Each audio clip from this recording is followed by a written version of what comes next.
President Trump declassifies a purported foot-high stack of Russiagate documents as recall efforts to oust Governor Newsom in California have gained over 1 million signatures.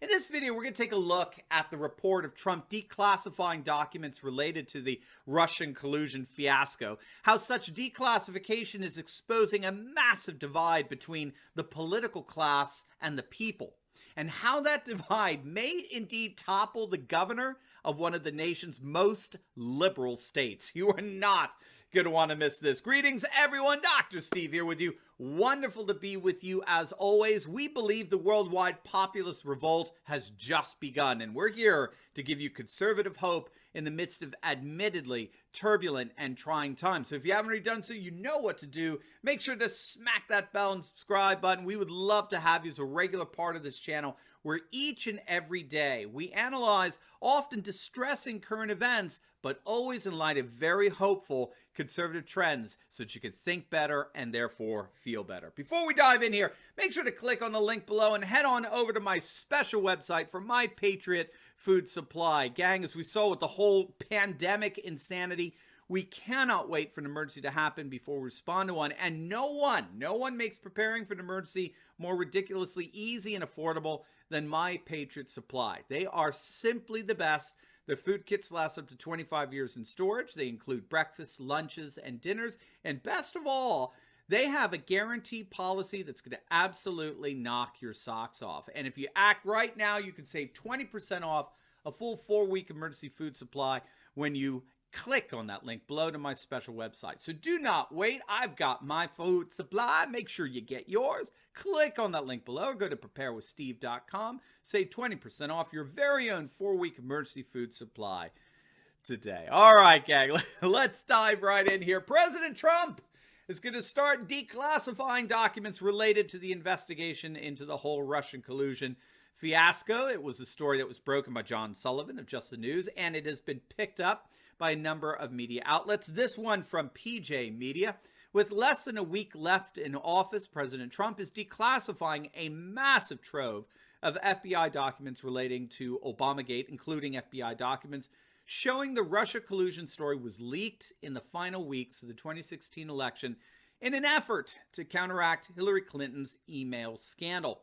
The documents could be released as early as Friday, that would be today, and are said to include FBI interviews and human source evaluation reports for 2 of the main informants in the Russia case, former MI6 agent Christopher Steele and academic Stefan Halper. And it basically goes on to point out that these documents, which again at the time of this video have yet to be released, do confirm many of the details that we now know surrounding what many are calling, Obamagate or Russiagate, the deliberate spying on the Trump campaign authorized through FISA warrants.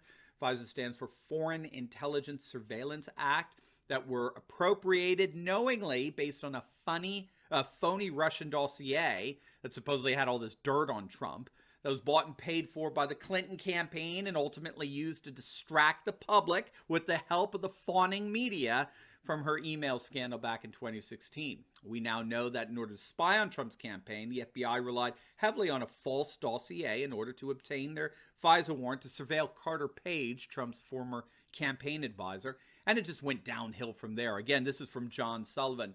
Quote, among the bombshell revelations is an admission by Steele that he violated his confidential human source agreement with the FBI and leaked information from his dossier to the news media in the final weeks of the election because he wanted to counteract new revelations in the Hillary Clinton email scandal that were hurting her election efforts.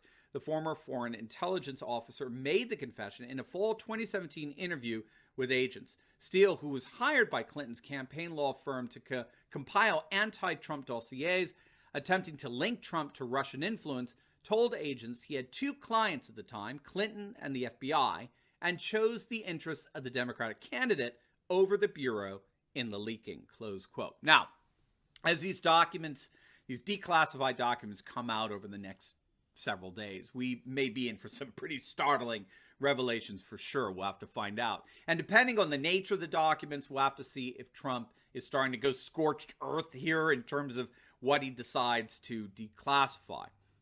Now, of course, I think Trump here is turning his frustrations into action, right? I think his frustration is at least at 2 levels. On one level, he's very frustrated. I mean, he's tweeted out his frustration, the slow footing of the John Durham probe, which we've learned over the past couple of months has indeed become a special counsel. So he does have some protections, Justice Department protection, to see this investigation through during the Biden administration. But Trump is clearly annoyed that things are just taking so long and that there wasn't a big October surprise of indictments to accompany the Hunter Biden laptop, right? The so-called laptop from hell. So there's clearly a frustration at the level of the Durham probe and how long it's taking. But there's also, of course, the frustration with the deep state itself, in that these people are caught red-handed, Crossfire Hurricane was exposed, and yet here we are 4 years later, and no one has faced the slightest semblance of consequence for it. And so the declassification of the documents, I think this is just Trump's way of turning that frustration into action so that the people can come to know precisely what the DC establishment swamp allows to take place among these swamp creatures without any repercussions for anyone involved. Again, it's very similar to how Comey handled Hillary's laptop server and email. Any one of us would have gone to prison for doing what she did, but because she's a member of this privileged political class, nothing happens to her. It just further underscores the massive gap that exists between the people and the political class. And this declassification is only going to further exacerbate that gap. And that, to me, is really what I find so fascinating in all this. It's precisely the way this declassification, the Russian hoax, further plays into this widening gap between the political class and the people. Because again, you'll notice the perpetrators were all caught. They were caught red-handed. Everyone involved, Christopher Steele with the phony Russian dossier, everyone involved with Crossfire Hurricane, Comey, Rosenstein, you name it. They were all caught knowingly getting FISA warrants to spy on Trump based on a phony Russian dossier bought and paid for by the Clinton campaign to distract the public ultimately from her email scandal. And yet, despite all of that, there are no legal consequences for anyone involved at all. In fact, the only one person who paid for it all was Trump himself, who was the victim in all this. And so I think the release of these documents relating to the Russian investigation further underscores the increasing populist concern that there really is a kind of caste system in our nation, where you have a political class that writes the laws, and everybody else, the people, we're the ones who have to live under those laws, all the while the political class exempts itself from the very laws it imposes on everyone else. And by the way, this isn't just a red state concern. A populist revolt is brewing in the bluest of blue states as well. But first, in response to the latest big tech purge that we're seeing of late, we here at Turley Talks are currently setting up a number of different alt-tech sites so we never ever lose touch with each other. And we would love to share with you all the different sites that we're on, and you could find out by simply clicking on the link below and signing up for our alternative media directory. This directory is going to make sure that you find precisely the alt-tech site that's right for you, and best of all, you'll learn how to think better so you can feel better, but without the threat of censorship. It's absolutely free, so make sure to just click on that link below and sign up for our Turley Talks alternative media directory today.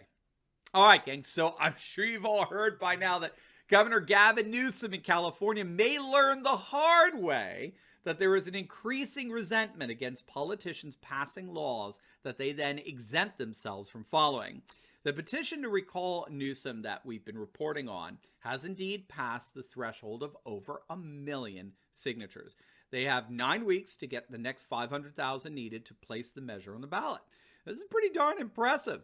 Their website, recallgavin2020.com, is calling for his ouster, and one of the reasons is because of the ridiculous double standard that Newsom was caught in. Newsom, of course, was humiliated when he was caught attending a birthday party that violated his own COVID-19 restrictions. At least part of the party was clearly held indoors without masks and far beyond the gathering limit of 3 households together at a single time. It was and remains a political disaster, of course, and with the latest round of extreme COVID restrictions, it just seems to be blowing the roof off of Newsom's administration. Organizers of the recall already have enough signatures for the California Secretary of State to order registrar recorder officials in every single county in the state to begin hand verifying every petition that has been collected.